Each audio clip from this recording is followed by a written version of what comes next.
अब गुर्दे की बीमारी से जूझ रहे मरीजों के लिए अच्छी खबर। जी हां, अब गुर्दे की बीमारी से होम्योपैथिक दवाओं द्वारा इसका सफल इलाज किया जा सकता है, वो भी बिना डायलिसिस और बिना अस्पताल में भर्ती किए। होम्योपैथी द्वारा एडवांस केसेस में भी सफल इलाज संभव है। आज मेरठ में डॉक्टर शशिकांत शर्मा की कड़ी मेहनत द्वारा होम्योपैथिक इलाज को नई पहचान दी गई। कृष्णा होम्यो क्लिनिक पर सभी एडवांस बीमारियों का सफल इलाज किया जा रहा है। गुर्दे की बीमारी से जूझ रहे मरीजों का डॉक्टर शशिकांत शर्मा ने होम्योपैथी द्वारा सफल इलाज किया है। मेरा नाम है डॉक्टर शशिकांत शर्मा, मैं एक होम्योपैथिक फिजिशियन हूँ और आज हमने प्रेस कॉन्फ्रेंस इसलिए बुलाई है कि हमने ये पेशेंट है, इनका नाम सलाउद्दीन है। इनको किडनी फेलियर की बीमारी थी, डिहाइड्रेशन की वजह से इनका किडनी फेल हो गया था। इनका यूरिया लगभग 300 से ऊपर था और क्रिएटिनिन इनका 16 था, जिसमें कि डायलिसिस की आवश्यकता पड़ती है। हमने इनको सिर्फ होम्योपैथिक दवाइयों के यूज़ से बिना डायलिसिस और बिना हॉस्पिटलाइजेशन के पूरी तरह से ठीक कर दिया है। 15 दिन के अंदर इनकी रिपोर्ट, इनका यूरिया 32 और क्रिएटिनिन 0.9 आ गया है। अब इनका इलाज पूरी तरह बंद हो चुका है, ये बिल्कुल पूरी तरह से स्वस्थ है। बहुत बड़ी उपलब्धि है। जैसे जहाँ आप होम्योपैथी को लोग समझते हैं कि ये धीरे काम करती है या स्लो है, ये भ्रांति है लोगों के दिमाग में। इसमें ये बहुत बड़ा अपने आप में एक होम्योपैथी के लिए क्रांतिकारी वो है कि होम्योपैथी इतने एडवांस केस में भी बिना किसी साइड इफेक्ट के, बिना किसी एडिक्शन के पेशेंट को पूरी तरह ठीक कर सकती है। और इसमें हम पेशेंट को जहाँ तक संभव हो हॉस्पिटल से या डायलिसिस से भी बचा सकते हैं। अगर खर्चे की बात करें, वैसे तो देखिए कोई मुकाबला नहीं है। जहाँ एलोपैथी जो काम करती है वो उसमें हम सक्षम नहीं है, जो हम कर रहे हैं वो उसमें वो सक्षम नहीं है। हर साइंस का अपना खुद का एक उपयोग है, तो इसमें हम कंपटीशन की कोई बात नहीं है। हाँ, एडवांस केसेस में जहाँ डायलिसिस की आवश्यकता पड़ती है, अगर हम उसको डायलिसिस से बचा सकते हैं किसी पेशेंट को, तो वो अपने में बहुत बड़ी बात है। अगर खर्चे की बात करें तो फाइनेंशियली बहुत इम्पैक्ट पड़ता है। काफ़ी सस्ता खर्चा है होम्योपैथी का।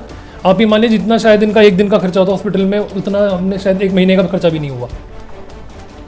किडनी में कि उसका कॉज क्या है, शुगर या बीपी। अगर कोई ऐसा कॉज है तो सबसे पहले हम उसको कंट्रोल करें। सेकंड नंबर पर परहेज़ बहुत ज़्यादा ज़रूरी है। इसमें परहेज़ अपने आप में 50% इलाज में मानता हूँ किडनी फेलियर के केसेस में, बिकॉज आप जो कुछ भी खाएंगे वो आपके खून में मिलेगा और उस खून को फिल्टर करेगी किडनी। तो किडनी एक छलनी का काम करती है। आप जितना लाइट खाना खाएंगे, कम प्रोटीन का खाना खाएंगे, कम लिक्विड डाइट लेंगे, उतना आपकी किडनीज पर इम्पैक्ट कम पड़ेगा। कितने तरह से मरीज रहे होंगे या ये पहला केस है या इससे पहले भी आपने इस तरह से काम किया? पहले भी हमने इससे काम किया है और अभी भी हम इसमें काफ़ी सारे पेशेंट्स हैं जिन पर इस समय से हम वर्क कर रहे हैं। इनका इलाज बहुत जल्दी विद इन 15 डेज इनकी रिपोर्ट बिल्कुल नॉर्मल हो गई और 1 महीने के कम समय में भी इनका इलाज पूरी तरह बंद कर दिया हमने। इसलिए हमने इन पेशेंट को हाईलाइट इसलिए किया है कि जिससे कि पब्लिक को पता चले कि इतना फास्ट ट्रीटमेंट भी संभव है। क्या आपका नाम है, आपके पिताजी को क्या दिक्कत हुई थी? मेरा नाम विशाल है, मेरे फादर का नाम लाला राम चंदेल है। मेरे फादर को दवाइयों का साइड इफ़ेक्ट हुआ था, तो उसकी वजह से यूरिक एसिड काफ़ी जंप हो गया था। उसका इफ़ेक्ट किडनियों पे पड़ा।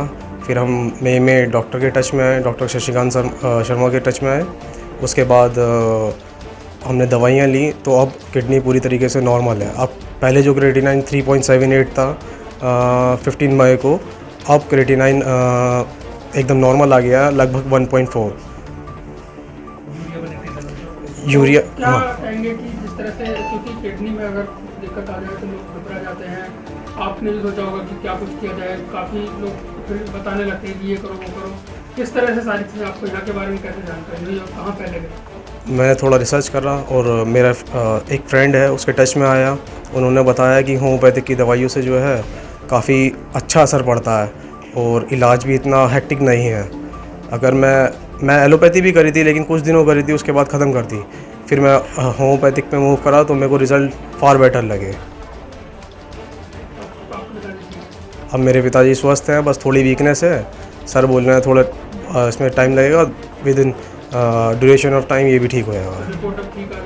रिपोर्ट एकदम नॉर्मल आ गई है। चेकअप हम बदल के कराते रहते हैं। कभी AR डायग्नोस्टिक सेंटर से, कभी कपिल सेठ से, लाल पैथ से और अलग पैथ काइंड से अलग अलग लैब से कराते हैं चेकअप।